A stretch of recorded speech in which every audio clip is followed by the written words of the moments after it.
On January 20th, Maddie received her second dose of the Pfizer COVID vaccine as a participant in the clinical trial for 12 to 15-year-olds. All three of our kids volunteered and were excited to participate in the trial as a way to help us all return to normal life. My husband works in the medical field, and I have a degree in electrical engineering. We are pro-vaccine and pro-science, which is why we agreed to let Maddie and her two older brothers volunteer for the trial. Before Maddie got her final dose of the vaccine, she was a healthy 12-year-old who got straight A's and had lots of friends. She had a life. She was energetic. She was not like this. Although she does still have lots of friends. Upon receiving the second shot, Maddie immediately felt pain at the injection site. And over the next 24 hours, she developed severe abdominal and chest pain. And the way she described the chest pain, and I quote, "It feels like my heart is being ripped out through my neck." She had painful electrical shocks down her neck and spine that forced her to walk hunched over. She had extreme pain in her fingers and toes. It actually made them turn white, and they were cold whenever you touched them.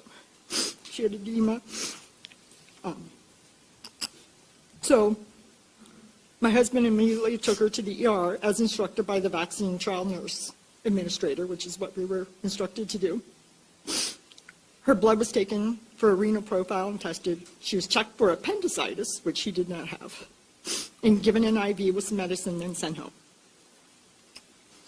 However, in the discharge papers from the Children's Hospital ER that she went to, the diagnosis stated adverse effect of vaccine initial encounter.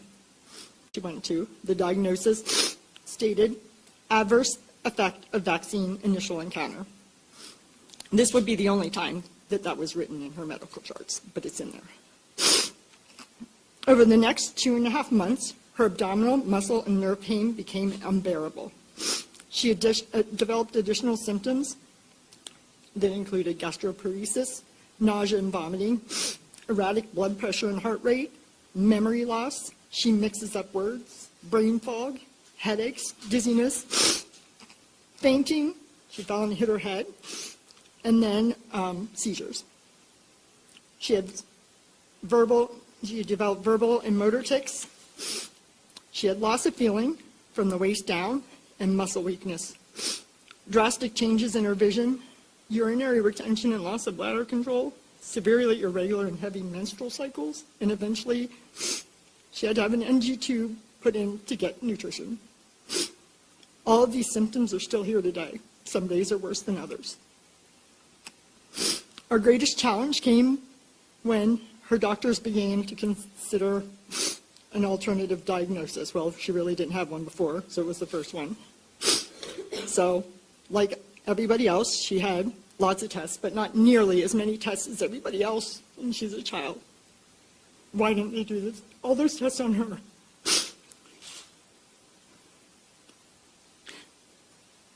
Sorry. So, because they couldn't figure it out, one physician labeled her as having functional neurologic disorder, saying it was due to anxiety. This concerned us, and we didn't agree with it because she doesn't have anxiety. Look at her. I mean, what 13-year-old can sit here calmly, okay, if they have anxiety or mental issues? At one point, they even tried to admit her to a mental hospital. Neurologic disorder, saying it was due to anxiety. This concerned us, and we didn't agree with it because she doesn't have anxiety. Look at her. I mean, what 13-year-old can sit here calmly, okay, if they have anxiety or mental issues? At one point, they even tried to admit her to a mental hospital.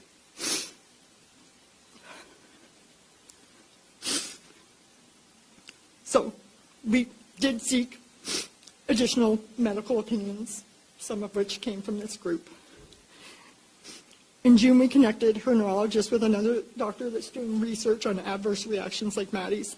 She was finally provided, but they finally gave her an MRI, did an MRI of her brain, an MRV, and a bunch of additional blood tests. It took 5 months to get that done. Over the past 5 months, Maddie has been to the ER 9 times and has been hospitalized 3 times for a total of 2 months in the hospital. What I want to ask, Maddie volunteered for the Pfizer trial. Why?